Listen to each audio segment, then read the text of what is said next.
Hello, this is Dr. Lee Hildebrand in my next YouTube video. And in today's video, I'd like to address a very crucial topic for families and for men and teens, and that is porn addiction. How this can be crippling to our fathers and our sons, to fathers and sons. Porn addiction is a very serious situation, and it can develop much more easily than people might think.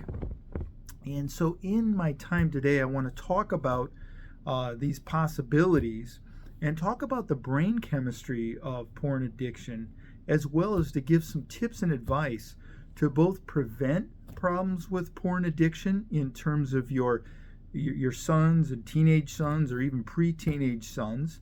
And also this is for men.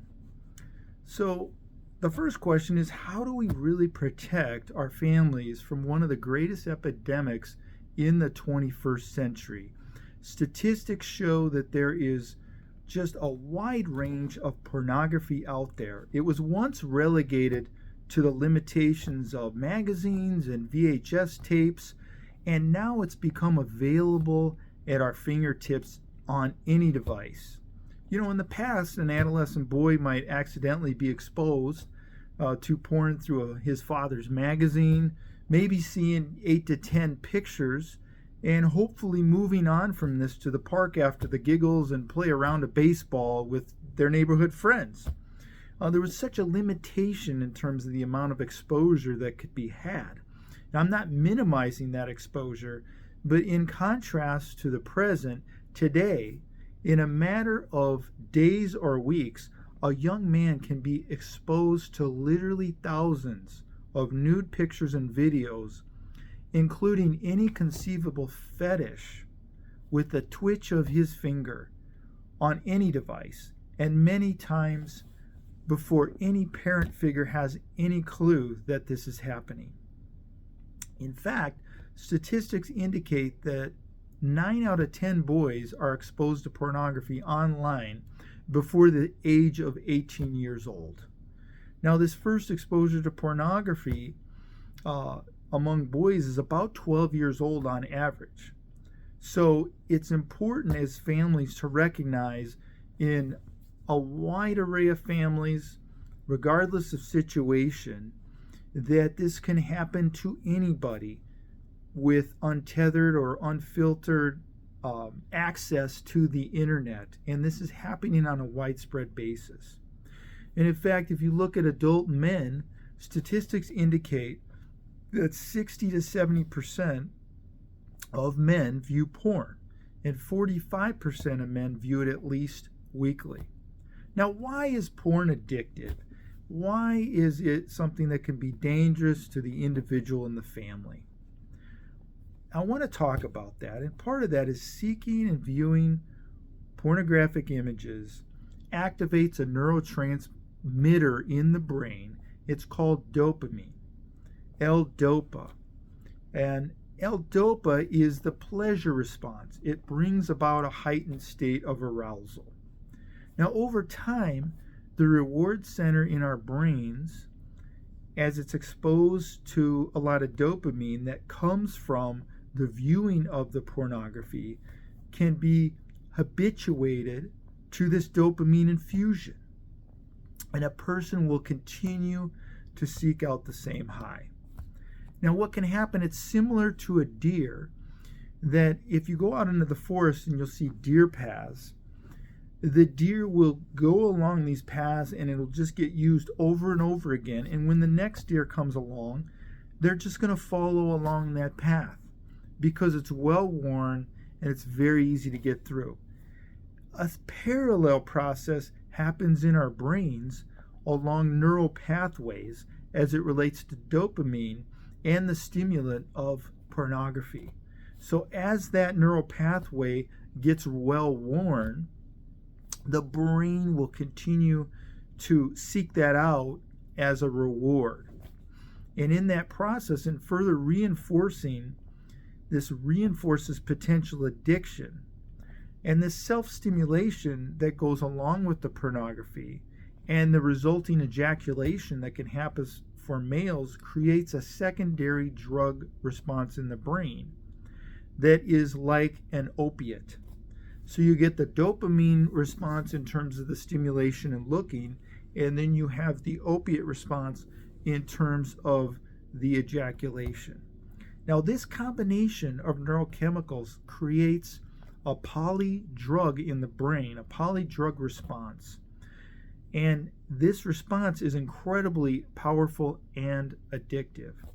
And over time, the brain will become habituated to certain levels of stimulation and need new and different types of stimulation to obtain the same dopamine high.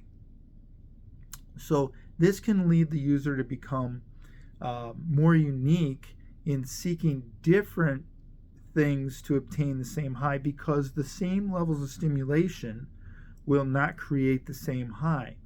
This aspect of addiction is called tolerance. That is, that the brain becomes tolerant to the usual levels of stimulation and requires new and different stimulation to reach the same high. So this creates a situation where teens and men can end up seeking out unique and even sadomasochistic types of video stimulation.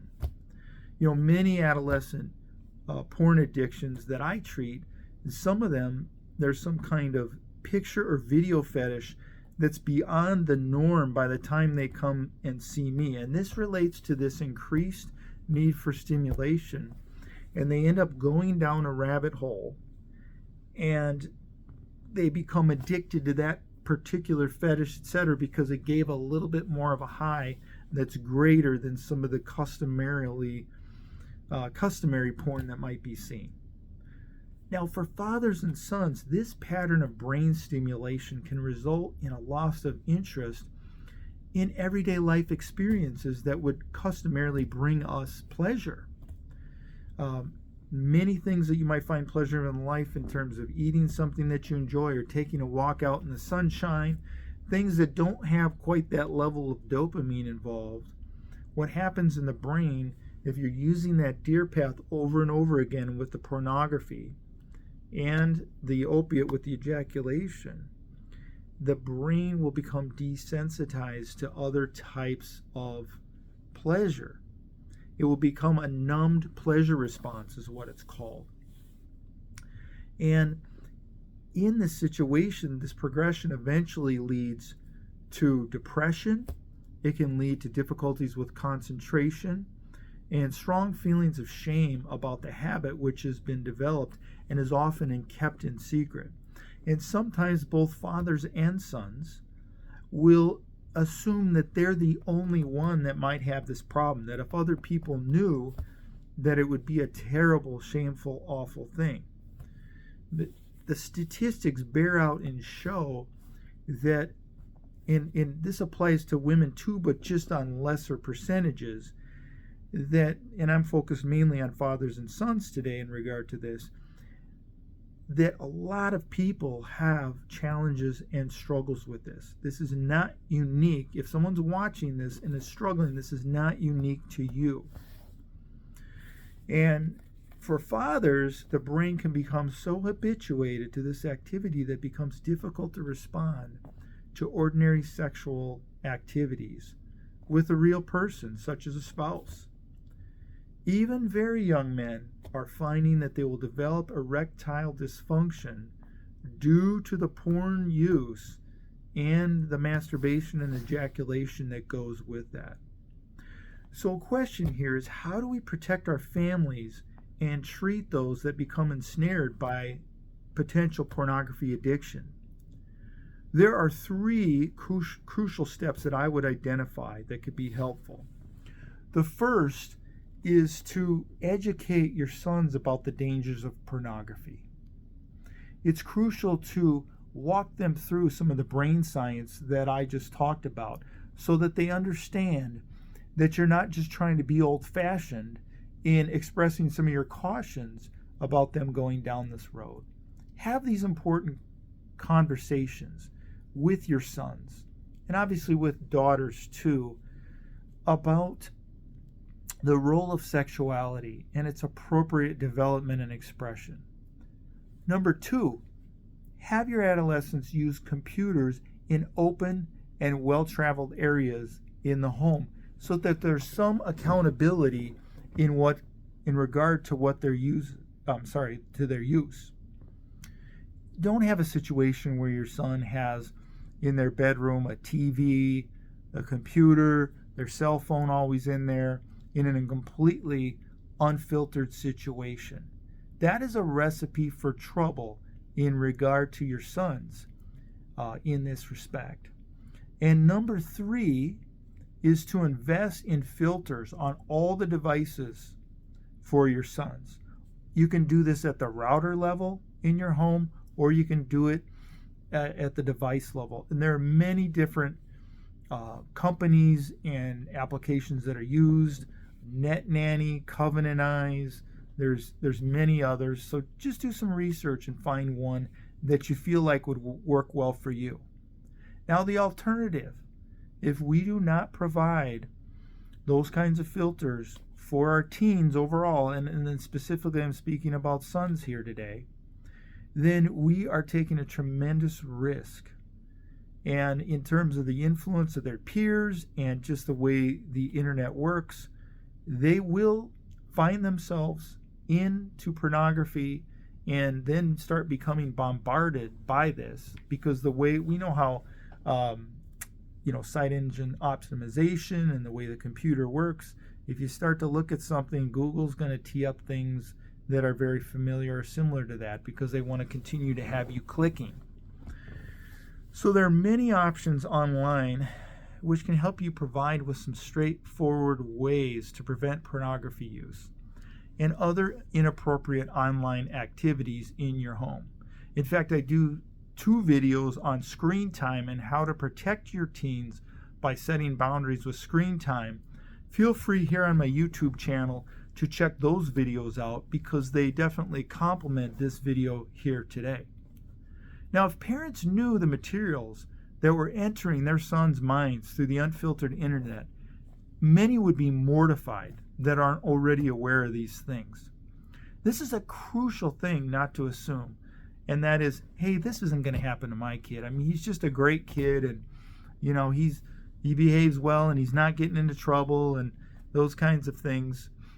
I'm telling you, even the kids with the best attitudes, kids that don't go out a lot, etc., can be completely immersed in this world of pornography, and it can be a tremendous danger. I see many porn addiction scenarios in my work and otherwise healthy teens that literally go undetected for months before parents discover the full-blown problem. So be preventative in regard to this. Lastly, let me address this question. You might ask, well, what if we do discover that our son is using pornography addictively? First, gently discuss the situation with him and let him know about your concerns in the situation. Talk with him about how much you love him, that you would like to offer him some professional support with the situation. Help him connect with either a psychologist like myself or a counselor, and somebody that has particular expertise in regard to porn addiction and working with adolescent boys. And we definitely have that here in my clinic at Lakeshore Psychology Services.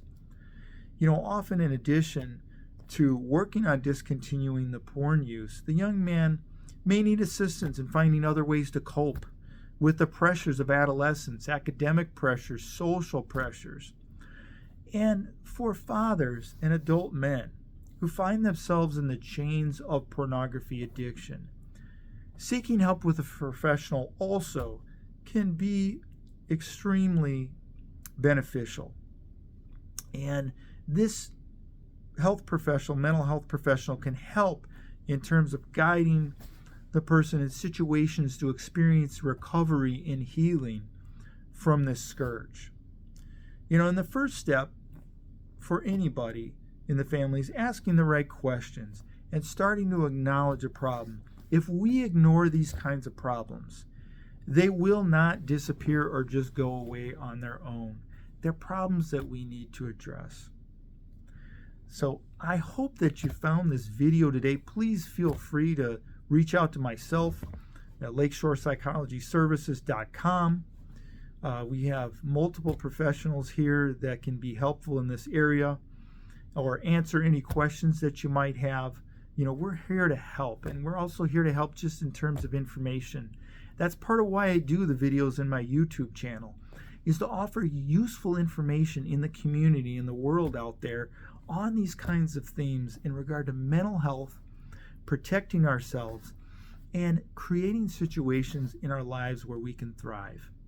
So please feel free to share this video with other parents or people that you feel like could benefit from it.